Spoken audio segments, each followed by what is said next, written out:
नमस्कार। एक बार फिर आप सभी दर्शकों का ट्रेजर ऑफ एक्सपीरियंस सीरीज़ में स्वागत है।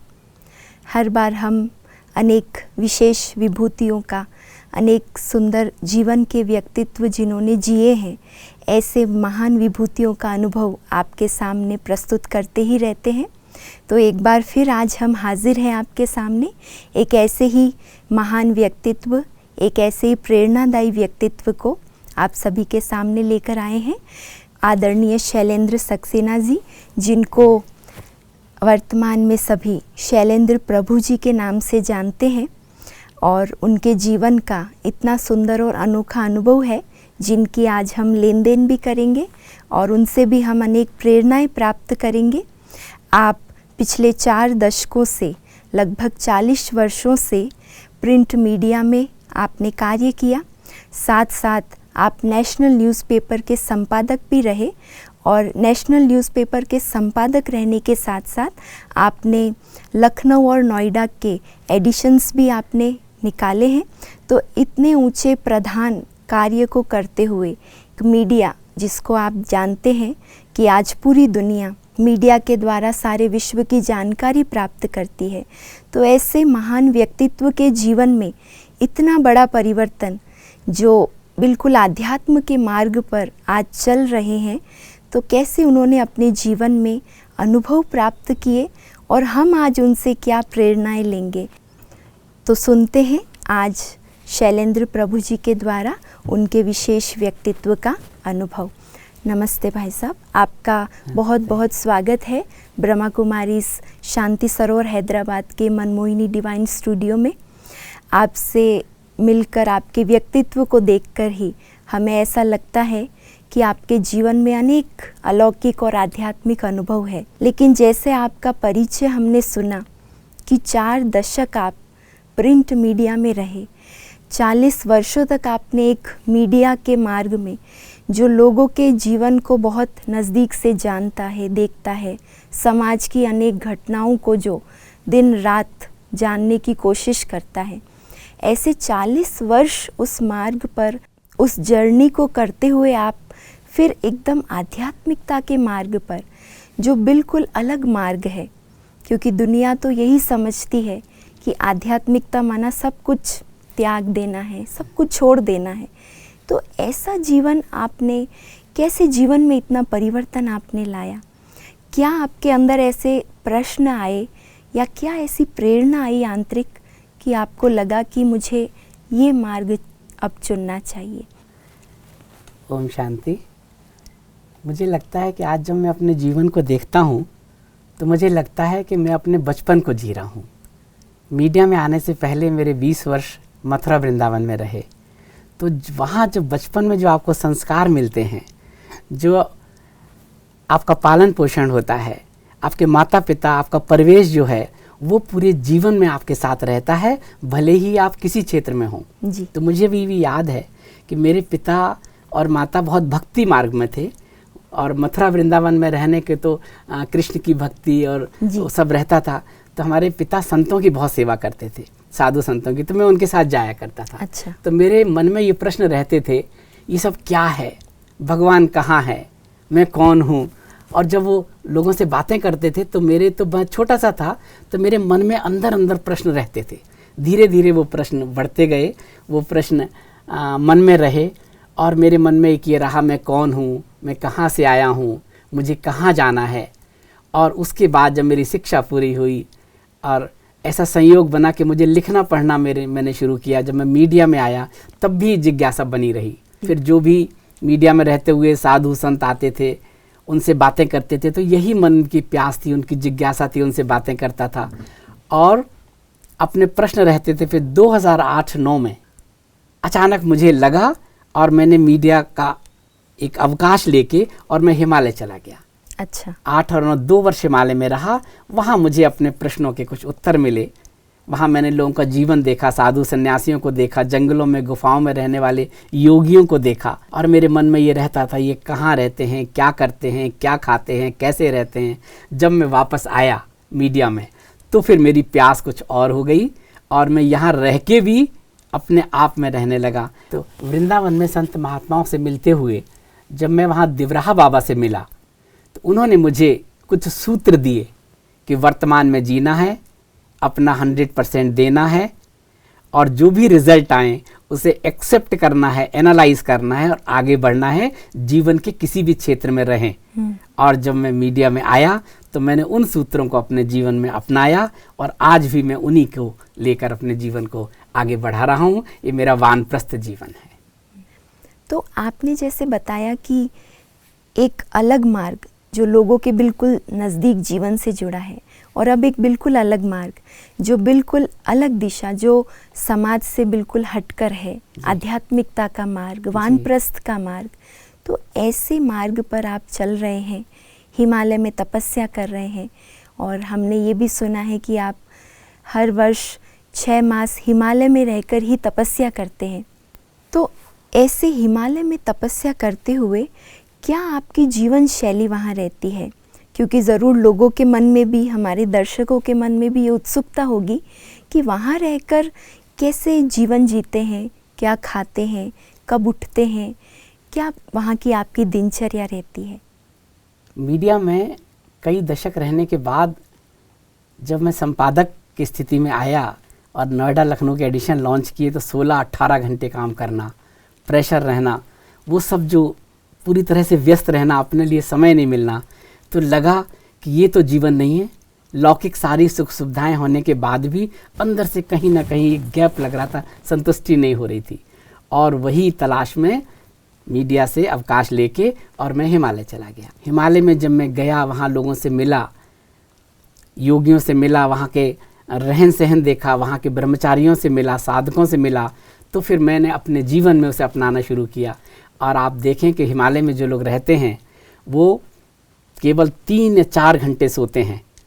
यहाँ मीडिया में भी 3 या 4 घंटे सोने को मिलता था। अच्छा। लेकिन सारा समय काम करते थे और वहाँ सारा समय ध्यान, तपस्या, नेचर के करीब रहना, सुबह 3:30 बजे उठ जाना, ध्यान करना, भ्रमण के लिए निकल जाना, 10-15 किलोमीटर पहाड़ों पर जाना, ऊपर जाना, किसी पेड़ के नीचे बैठ जाना, किसी संत से मिलना, उनके साथ उनके अनुभव शेयर करना। और खाने पीने का तो जो हिमालय में साधक रहते हैं बहुत सात्विक भोजन करते हैं, बहुत अल्पाहार हैं, केवल शरीर को जितनी ज़रूरत है उतना ही भोजन लेते हैं वो। सुबह वहाँ की गाय जो है वो दूध बहुत पौष्टिक होता है। हिमालय में जो गाय होती है वो छोटी देसी गाय होती है और उनका दूध बहुत पौष्टिक होता है। तो वो दूध आप 2 गिलास पी लीजिए, पूरे शरीर का सारे दिन के लिए पोषक तत्व आपको मिल जाते हैं, आपको भूख नहीं लगती है। ऐसे वहाँ साधु संत रहते हैं। तो वही थोड़े दिनों में जीवन शैली अपना ली। गाय का दूध मिल जाना, वहाँ के जो लोकल फल हैं वो मिल जाना, सब्जी मिल जाना और भ्रमण करना पूरे हिमालय का और अध्ययन करना, स्वाध्याय करना। और इसी तरह से वहाँ का जीवन हुआ और योगियों से मिला, गुफाओं में गया और फिर जानने की कोशिश की मैं कौन हूँ, कहाँ से आया हूँ, कहाँ जाना है। इस तरह से वहाँ पे अपने आप को अभ्यस्त किया। तो 6 से 8 महीने हिमालय रहना, वहाँ से वापस आना, 3-4 महीने वृंदावन रहना, ये पिछले 6 वर्षों से चल रहा है। इस तरह का एक ऐसा लगता है कि रूटीन बन गया है कि 6 से 8 महीने हिमालय में रहना, वहाँ से आके वृंदावन जाना। और 2015 से कुछ ऐसा बन गया है, कुछ ऐसा लगता है कि पहले से तय था कि वृंदावन से जब मैं हिमालय जाता हूँ तो दिल्ली आने के बाद सीधे माउंट आबू रोड की टिकट लेके यहाँ आ जाना, ब्रह्मा कुमारी आश्रम में शांतिवन में रहना 1 सप्ताह 10 दिन, फिर वापस दिल्ली से हिमालय जाना। और जैसे ही हिमालय से आता था तो मुझे लगता था बीच में थोड़ा अवकाश लेना है। तो जैसे हम छुट्टियों में हम आते हैं, फिर दिल्ली आके सीधे शांतिवन आना, यहाँ हफ्ता 10 दिन रहना, यहाँ साधना करना, यहाँ की चीज़ों को अपने आप में समझने की कोशिश करना और फिर वापस वृंदावन जाते थे। इस तरह का पिछले 6 वर्षों से लगभग एक रूटीन बना हुआ है। तो अपनी जीवन शैली का बहुत सुंदर आपने अनुभव हमें बताया, कैसे इतना एनर्जी लेवल वहाँ जो रहता है उससे खाने के लिए भी कहो या नींद का कहो, बहुत कम समय में भी अंदर व्यक्तित्व इतना ऊर्जावान रहता है। तो हमारे दर्शकों को भी ये बहुत अच्छी आपने प्रेरणा दी। लेकिन हमने सुना है कि हिमालय में आज भी कई ऋषि मुनि योगी ऐसे तप साधनाएं करते हैं। तो क्या आपने कभी व्यक्तिगत रूप से किन्हीं ऐसे गुरुओं से या ऋषि मुनियों को उनके तपस्या के नज़दीक के अनुभव आपने जाने हैं या नज़दीक से आपने उनको देखा है, उनका जीवन कैसा है? हमने सुना है बहुत गुफाओं में रहकर एकांत में वो तपस्या करते हैं। ये आपने बहुत अच्छा प्रश्न किया। 2008 और 9 में जब मैं हिमालय में रहा जी, तो एक वर्ष तो मैं गढ़वाल कुमायूं इस तरफ रहा और एक वर्ष नॉर्थ ईस्ट में। तो बिल्कुल जैसे आपने पूछा, मेरी वही जिज्ञासा रहती थी कि आज भी इस युग में हिमालय में गुफाओं में संत महात्मा रहते हैं, लोगों के बीच में नहीं आते हैं, क्या करते हैं, क्या खाते हैं, कैसे रहते हैं, ये तलाश रहती थी। और हिमालय में 2008 में ये था कि जहाँ पर हिमालय में आबादी बंद हो जाती थी, आबादी लोग रहना बंद कर देते थे, हाँ उसके ऊपर जंगल में जाके रहते थे। अच्छा। और कुछ अंदर से प्यास रहती थी। तो मुझे याद है 2008 में यमुनोत्री के आगे 6 किलोमीटर और जंगल में जाकर एक संत से, एक योगी से हमारा मिलना हुआ। अच्छा। और मैं सुबह 7 बजे गया। 6-7 किलोमीटर पहाड़ों पे चढ़ना बहुत मुश्किल होता है। हाँ जी। और मैं उनको, मुझे किसी ने उनके बारे में बताया था, तो मैं उनको ढूंढता हुआ, उनको याद करता हुआ गया और मुझे शाम को 4 बजे उनके दर्शन हुए। अच्छा। और दर्शन जब शाम को 4 बजे हुए तो मुझे जो बताया था उन्होंने, बिल्कुल उसी आकृति के एक संत मिले। वो लंबी कहानी है। और जैसे ही मैं उनसे मिला वो मुझे ले गए। थोड़ी दूर पर एक कुटिया में उन्होंने ऐसे झाड़ हटाया और देखा एक छोटी सी कुटिया है, और मैं कितने घंटे तक उसके आसपास घूमता रहा। अच्छा। और मुझे नहीं मिला। और नहीं जैसे ही मैं उनके साथ गया, मुझे अंदर ले गए। एक ऐसे 8 फुट का ऐसे पत्थर, 4 फुट का ऐसे और ऐसे बंद। तो हिमालय में क्या होता है, जो बड़े बड़े पत्थर जब गिर जाते हैं, हाँ जी, ग्लेशियर पर या उस पे, तो वो पत्थर बहुत बड़े होते हैं, तो नीचे उसमें एक जगह बन जाती है। अच्छा। तो वो लोग जो योगी रहते हैं वो थोड़ा सा उसको ठीक करके अपने रहने लायक बना लेते हैं, स्थान और बना बाहर से लेते झाड़ हैं। बना लेते हैं और अच्छा। वहाँ तप करते हैं। अच्छा। और प्रभु जी हम वहाँ गए, और अब सुबह 7 बजे जो चाय पीकर गए, शाम को 4 बज गए। जी। और यमुनोत्री में कोई फलदार वृक्ष वगैरह नहीं है।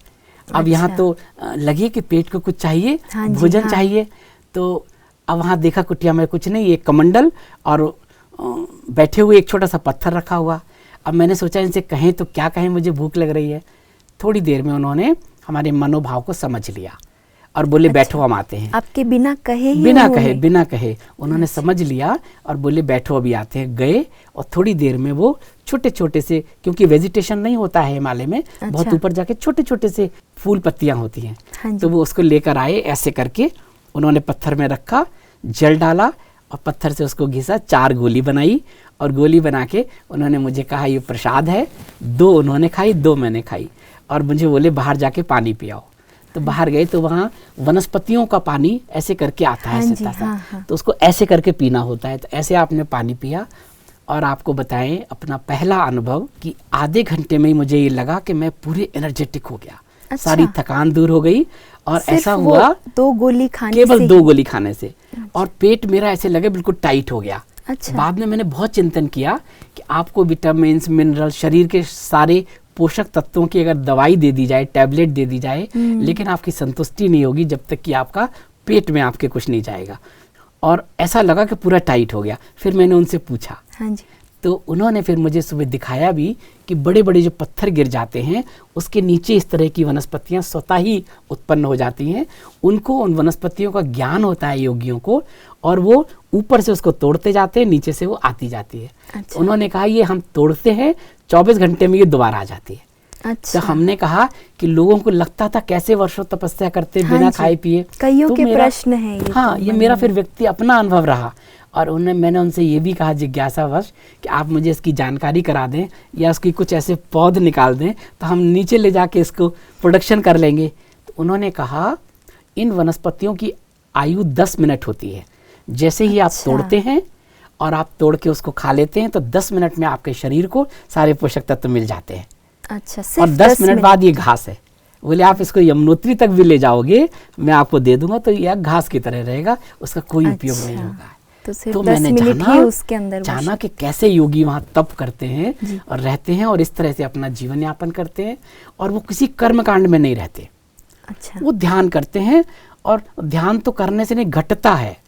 तो जब मैं उनसे पूछता था आप करते क्या हैं यहाँ पे, आप यहाँ रहते हैं, 24 घंटे ध्यान करते हैं, कुछ लोग वहाँ पहुँचते नहीं जंगल में, बुक लिखी नहीं जाती है, शूट कोई करने आता नहीं है जी। तो उनका ये था कि योगी जब यहाँ ध्यान करता है तो वो अपने ऑरा की थिकनेस बढ़ा लेता है, और वो जो विकर्ण होता है तो वो जो संकल्प करता है, और ग्रस्त में संसार में जो लोग हैं वहाँ तक उनकी वो ऊर्जा पहुँचती है। अच्छा। और वो चार्ज करते हैं, जाने अनजाने। जाने तो वो जिनको वो जानते हैं, हाँ जी। अनजाने ये कि पूरी क्रिया है ना, शरीर बदलता रहता है, हम तो शरीर बदलता रहता है, हाँ सब कुछ जी। पहले से आता है, तो जिनको लेना होता है वो स्वतः ही उसको ले लेते हैं। ऐसे उनके अनेकों अनुभव है ऐसे हमारे जीवन में। तो बहुत ही दिलचस्प आपने ये अनुभव सुनाया कि इतना नज़दीक योगियों को देखा है, और कैसे उनके अंदर ऊर्जा का इतना ऊंचा स्तर है कि हिमालय की गुफाओं में बैठकर वो सारे विश्व को ही कहें हम कि एक तरह से ऊर्जा भेजते रहते हैं। तो बहुत सुंदर ये आपका आध्यात्मिक जीवन का आपने अनुभव सुनाया। तो ये तो हुई आपके हिमालय की जीवन शैली की बात, लेकिन जो आपने अपने परिचय में और अनुभव में सुनाया कि 15 दिन आप, लगभग 15-20 दिन आप माउंट आबू, जो ब्रह्मा कुमारी इसका हेड क्वार्टर है, वहाँ आकर भी आप वहाँ के भी अनुभव करके जाते हैं, वहाँ की भूमि का भी आप वाइब्रेशंस लेकर जाते हैं। तो ब्रह्मा कुमारी इसमें आकर आपको क्या ऐसा अनुभव हुआ जो आपको ये लगता है कि मुझे वहाँ जाना ही जाना है? कौन सा ऐसा अनुभव आपको वहाँ का आकर्षित करता है? हमारे दर्शक भी जानना चाहेंगे। ये भी आपने अच्छा प्रश्न किया।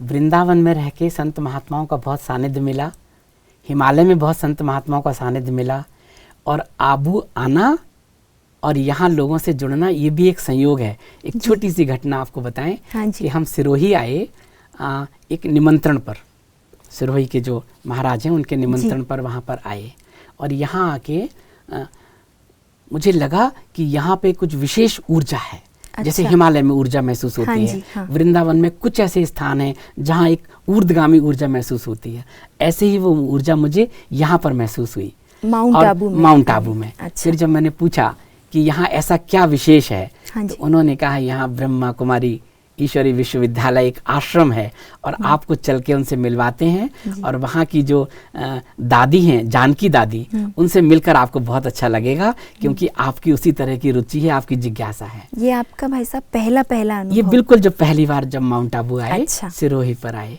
तो फिर हमारे साथ जो लोग थे फिर उन्होंने कोऑर्डिनेट किया, और फिर हम गए तो पांडव भवन में उन्होंने कहा कि दादी जानकी का एक लेक्चर हो रहा है, उसके बाद आप उनसे मिल पाएंगे, लेकिन वो स्वस्थ नहीं है। अच्छा। तो केवल आप उनके दर्शन मात्र कर पाएंगे। अब मेरे मन में आया, मैंने उनसे कहा, मेरे साथ एक अखबार के ओनर भी थे साथ में। अच्छा। तो मैंने उनसे कहा केवल दर्शन मात्र से तो नहीं होगा, कुछ ऐसी व्यवस्था कर दें, भले ही हम लोग कल मिलें, कि कम से कम आधा घंटे बैठे तो बातचीत तो करें। हाँ जी। मेरी तो बचपन से ही जिज्ञासा रही अच्छा। है, और दूसरे दिन हमें वापस जाना था। तो फिर उन्होंने कहा चलो मिल तो आते हैं, इसके लिए कभी दोबारा आ जाना।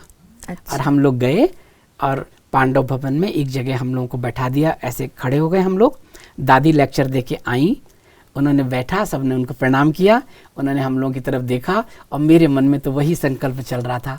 दादी को देखते ही ऐसा लगा कि उनके ऑरा का विकरण एकदम तेज, और मैं उसमें आबद्ध हो गया। जब हम ऑरा की बात करते हैं, कोई बात नहीं हुई। अच्छा। और ऑरा की जब हम बात करते हैं तो ऑरा तो सूक्ष्म चीजें हैं, उसको इनसे नहीं देख सकते आप, सूक्ष्म इंद्रियों से ही देखा जा सकता है। स्थूल से आप स्थूल देख सकते हैं। और दादी का मैं देखते ही, जैसे मैंने दादी को ऐसे किया, दादी ने मुझे दृष्टि डाली, और ऐसा मुझे लगा कि उनके ऑरा में मैं आबद्ध हो गया, और मैं ऐसे ऐसे हो गया। आपने उसको महसूस किया। हाँ। और दादी ने मुझे कहा, देखते कहा, अपने साथ जो दादी के साथ एक बहन थी, दीदी थी, हाँ, कि कुर्सी को अंदर ले लो कमरे में। उन्होंने कहा दादी समय हो गया कुछ का, उन्होंने कहा अंदर चलो। और वहीं ऐसे कमरा था, उस कमरे में जाके चेयर पर दादी बैठ गई, हम 4 लोग 5 लोग वहाँ बैठ गए। और आपको बताएं, हम आधे घंटे की बात कर रहे हैं, 45 मिनट तक हाँ जी। दादी वहाँ बैठी रही उस स्थिति में, और हम लोग संवाद करते रहे। अच्छा। थोड़ी देर बैठे, उन्होंने आशीर्वाद दिया, फिर पूछा किसी को कुछ पूछना हो तो पूछो। तो किसी ने कुछ नहीं पूछा। मेरे मन में तो जिज्ञासा थी। हमने दीदी से कहा हाँ हम कुछ पूछना चाहते हैं। हाँ। और मैं दादी से मैंने बहुत सारे प्रश्न पूछे। अच्छा। दादी से, और मेरे मन में जो हमेशा रहता था ऐसा क्या है, क्योंकि मैंने उनको सुन चुका था मैं पहले। अच्छा। कि वो हर बार बाबा की बात करती थी। हाँ जी, हाँ। कि सब कुछ बाबा की बात करती थी, ब्रह्मा बाबा की। बोलते समय वो जितने समय भी कुछ उनको आप सुनेंगे तो कई बार उसमें ब्रह्मा बाबा का नाम लेंगे। तो मैंने कहा आपने ब्रह्मा बाबा के साथ कितना समय जिया? क्योंकि मुझे पता था, मैंने प्रश्न किया कि आपने ब्रह्मा बाबा के साथ कितना समय जिया, और ऐसा क्या आपका अनुभव है कि इतने वर्षों बाद 69 में बाबा जी हाँ, ब्रह्मलीन अव्यक्त हो गए थे, और अभी आप उनकी हर बार जिक्र करती हैं। दादी ने देखा, जिस प्रश्न ने मुझे बहुत प्रभावित भी किया, उन्होंने कहा किसी के साथ कुछ पल भी अगर आत्मीयता से जी लो, उसके साथ जी लो, तो पूरे जीवन तुम उनके साथ जी सकते हो। मैंने बाबा के साथ सुबह से शाम तक पूरी उनकी दिनचर्या को मेरी आंखों के सामने रहती है। मैंने उनको भोजन कराया, मैंने विश्राम करते देखा, मैंने उनको जब वो कुछ पत्र लिखवाते थे तो मैं वहाँ बैठ जाती थी, मैंने उनको देखा सुबह से शाम तक की दिनचर्या।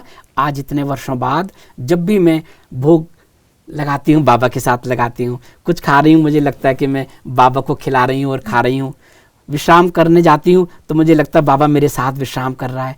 हर पल उनको मेरे सामने रहते हैं, एक पल के लिए भी मेरी नज़र से ओझल नहीं होते। और जब मैं बोलती हूँ ना, अभी भी मैं जो बता रही हूँ ना, ये बाबा के साथ बता रही हूँ, वही बता रहे हैं। ऐसे उनका आशय था। उनका ये था कि किसी के साथ आप कुछ पल जी लो और कनेक्शन हो जाए तो पूरा जीवन उनके साथ जी सकते हैं। एक आत्मीयता का संबंध अगर ऐसे रहता है। और मैंने आखिर में फिर प्रश्न किया कि हमारे लिए कुछ आशीर्वचन कहें दादी से, तो दादी को नहीं पता था कि मैं मीडिया में हूँ, क्या हूँ। अच्छा। दादी ने मुझे कहा, मेरी तरफ देखा, कमल की तरह रहना सीखो। अच्छा। कमल बनो, कहीं भी रहो। कमल दलदल में रहता है और जब वो खिलता है धीरे धीरे, तो जैसे जैसे खिलता है सारी गंदगी नीचे रह जाती है और आप स्वच्छ, पवित्र, शुद्ध हो जाते हैं, और वो सुगंध जो आपकी है वो फिर चारों तरफ बिखरती है और लोग उससे आकर्षित होते हैं, लोगों को भी वो सुगंध मिलती है। कमल की तरह रहो, ऐसा उन्होंने दादी जी ने आखिर बार कहा। लेकिन मैंने दादी की उपस्थिति को, वहाँ की ऊर्जा को महसूस किया, और जब हम दिल्ली गए तो मैं मन में ही सोच के गया कभी दोबारा आएंगे। 1 महीने बाद मुझे निमंत्रण मिला कि ज्ञान सरोवर में एक मीडिया का गोष्ठी है। अच्छा। और आपको गेस्ट स्पीकर के तौर पे आना है। अच्छा। और फिर हम दोबारा आए, 7 दिन हम वहाँ रहे ज्ञान सरोवर में। 3 दिन की गोष्ठी थी, हम 7 दिन रहे, और फिर वहाँ के जो अनुभव हैं, जो अनुभूतियाँ हैं, वो आज भी मैं उसको जी रहा हूँ। जैसे आपने दादी जानकी जी के साथ का इतना सुंदर अनुभव कि बिना बोले ही दादी से आपको ऐसा एक अलौकिक ऊर्जा का अनुभव हो गया, और साथ साथ जो आपने ये कहा कि दादी के जो एक ब्लेसिंग्स कहें या महावाक्य कहें कि किसी के साथ आत्मीयता का अगर कुछ क्षणों का भी संबंध हो तो जीवन भर हम जैसे उन्हें अपने साथ अनुभव करते हैं, तो ये एक बहुत हमारे लिए भी इंस्पायरिंग बात है। और दूसरा ये जो बताया कि स्थूल आंखें सिर्फ स्थूल चीज़ों को देख सकती है, लेकिन अगर सूक्ष्मता चाहिए तो हमें भी सूक्ष्मता में अंदर उतरना पड़ेगा। बहुत अच्छा मैसेज आपने हमारे दर्शकों को दिया। तो ये तो आपने दादी जी के साथ का अनुभव बताया जी। लेकिन जो आपने ब्रह्मा कुमारीज में जाकर, वहाँ के माउंट आबू के परिसर में जाकर, जो वहाँ रहने वाले, कार्य करने वाले, वहाँ की सिस्टम्स आपने देखी, उसमें आपने क्या ऐसा देखा जो आपको बहुत एक इंस्पायरिंग लगा, या आपको लगा कि हाँ ये एक बहुत विशेष परमात्मा कार्य चल रहा है? ऐसा क्या आपने वहाँ के संगठन में क्या अनुभव किया? हमारा ब्रह्मा कुमारी इस संस्थान में आना सबसे आखिर में हुआ। अच्छा। बचपन मथुरा वृंदावन में बीता, जिज्ञासा रही, उस जिज्ञासा के चलते, उन प्रश्नों के चलते शायद ही देश का ऐसा कोई आध्यात्मिक संस्थान होगा जिसमें हम न गए हों, न रहे हों और मिले हों। सबको देखा, हिमालय में भी उसी जिज्ञासा के साथ गए, तो बहुत सारी चीज़ें मेरे मन में रहती थी। यहाँ आने के बाद गोष्ठी में आया, उसके बाद फिर मेरा मन हुआ कि शांतिवन में जाके रहेंगे। फिर मैं शांतिवन में आया, यहाँ रहा, तो प्रभु जी जो मैंने हिमालय में जिया, ऐसा लग रहा था कि मैं वो हिमालय में जो मैंने जिया, हाँ जी। तो वहाँ तो बिल्कुल योगी, ब्रह्मचारी, साधक जंगलों में रहते हैं, अलग तरह के रहते हैं। यहाँ सबके बीच रह के यहाँ की बहनें, यहाँ के भाई उसी तरह का जीवन जी रहे हैं। ये मैं आपको अपने अनुभव के आधार पर कह रहा हूँ, क्योंकि मैं 7-8 दिन उस गोष्ठी के बाद शांतिवन में रहा। अच्छा, प्रोग्राम के बाद शांतिवन में रहा। तो मेरी तो जिज्ञासा रहती थी कि बहनों से जाके मिलना, सबके चेहरे पे मुस्कुराहट, वो विनम्रता, वो सहजता, वो सरलता, तो ये उनके जीवन में थी। उनसे बात करके लगता ही नहीं था किसी तरह के कि वो तनाव में है या किसी उसमें है। बहुत प्रेम से बोलना, विनम्र उससे बोलना। और जब मैंने वहाँ का सिस्टम देखा, शांतिवन में ऑडिटोरियम में हजारों लोग वहाँ एक साथ आते हैं, क्लास चलती है, 25,000 लोग एक साथ आना, एक साथ भोजन करना, रहना, और मुझे लगता था कैसे मैनेज होता होगा। हाँ जी। और वहाँ ऐसा लग रहा था सिस्टम वर्क कर रहा है। अच्छा। किसी के कोई चेहरे पे तनाव नहीं, किसी के उस पर नहीं। मीडिया विभाग में जाओ, भंडार में, सब विभागों में जाता था और लोगों से पूछता था इतने सारे लोग आए हैं, कैसे मैनेज हो रहा है। सबका ये था कि सब बाबा कर रहे हैं, हम तो केवल निमित्त मात्र हैं। तो वहाँ एक सिस्टम, और उस सिस्टम में भी किसी तरह की कोई इच्छा नहीं, अपेक्षा नहीं। मैंने बहुत संस्थानों में देखा है। मैं आपको फिर बता रहा हूँ कि इस संस्थान में आके मैंने देखा कोई किसी तरह की अपेक्षा नहीं, कोई स्वार्थ नहीं, किसी तरह का लेन देन नहीं। हाँ जी। मैं रहा, कोई किसी से आपसे अपेक्षा नहीं करता। और सेवा तो अद्भुत सेवा, आप कुछ भी करें तुरंत आगे। जहां आप रहते थे, जैसे मैं न्यू डायमंड में रहा, तो वहां पे कुछ भी इच्छा भरो, आप कुछ करने जा रहे हैं, कोई आ जाता था, मैं कर देता हूँ, मैं कर देता हूँ। बहुत सेवा भाव, इस तरह का सेवा भाव। फिर बाद में जब मैंने इसको देखा तो मुझे लगा कि देश ही नहीं, दुनिया भर में ये संस्थान अपनी ज्योति से, अपने आध्यात्मिक ज्ञान को पूरी दुनिया में फैला रहा है। यहाँ आने के बाद मुझे लगा कि ये परमात्मा से मिलने का, परमात्मा से एक सीधा रास्ता है हाईवे पे जाने का। ऐसा मेरा व्यक्तिगत मेरा अनुभव है। सभी रास्ते ठीक हैं, सभी हाईवे पे जाते हैं, लेकिन एक सीधा एक रास्ता है जी। ऐसा मुझे लगा। आबू में हम शांतिवन में भी रहे, पांडव भवन में भी रहे, ज्ञान सरोवर में भी रहे, सबसे मिले भाइयों से। और जो समर्पित हमारे भाई हैं, बहन हैं, उनका जब हमने जीवन को देखने की कोशिश की, उनकी दिनचर्या देखने की कोशिश की कि सुबह से क्या करते हैं।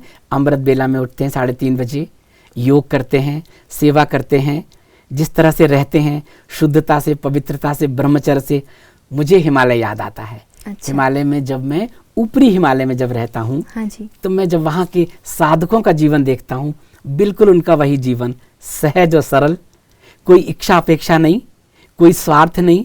3:30 बजे उठना, अपने ध्यान में बैठना, खुद अपने हाथ से भोजन बनाना, और भोजन में शुद्धता और पवित्रता पे बहुत जोर है, ब्रह्मचर्य। 3 बातें जो मैंने हिमालय में देखी साधकों के लिए।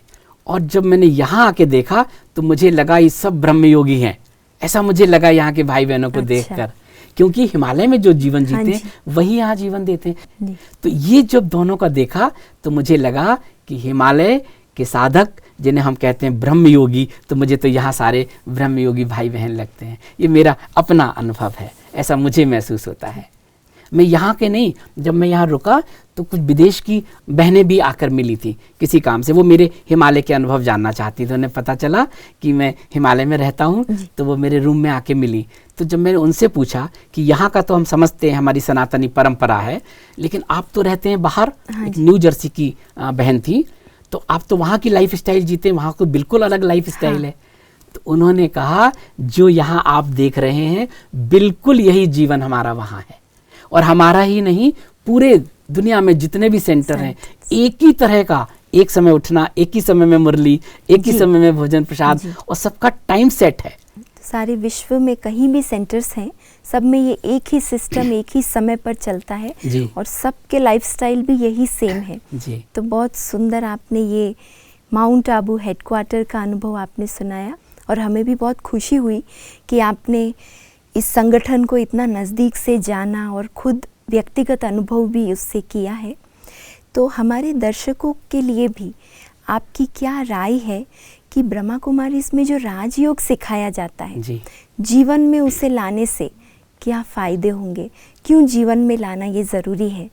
तो इसके प्रति आपकी राय, आपका गाइडेंस आप हमारे दर्शकों को दे सकते हैं।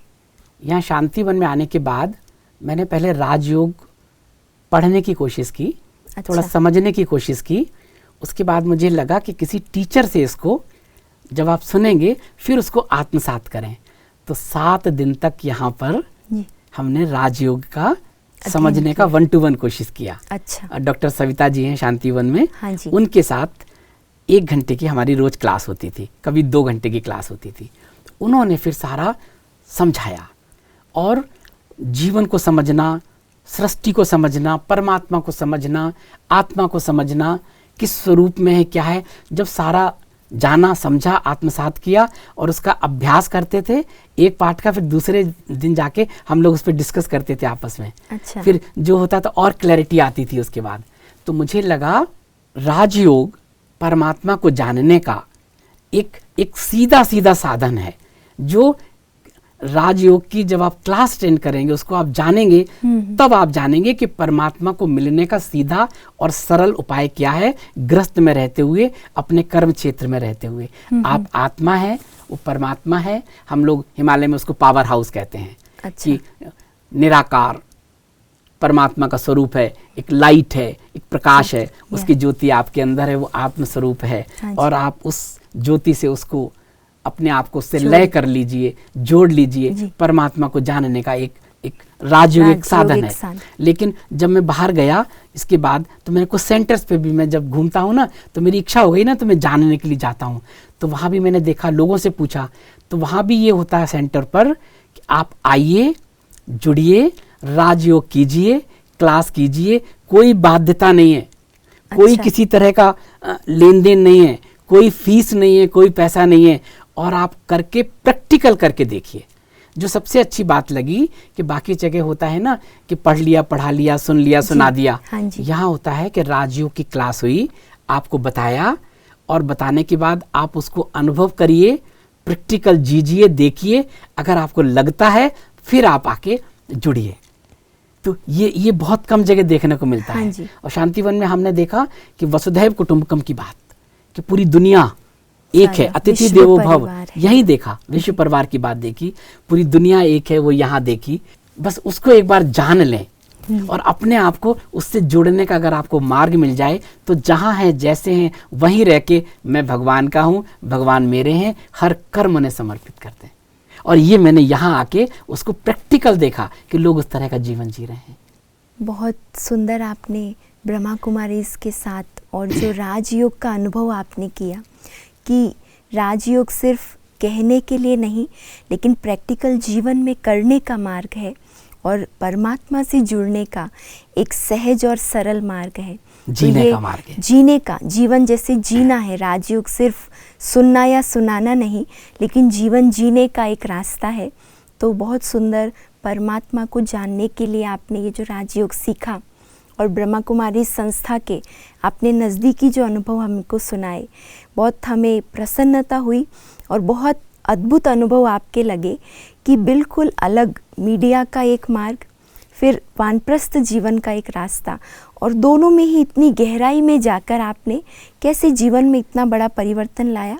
और अब विशेष आप ब्रह्मा कुमारी के साथ जुड़े हैं, तो और भी आप गहराई से इन बातों को समझ रहे हैं, और आपके अनुभव औरों के साथ भी आप बांट रहे हैं।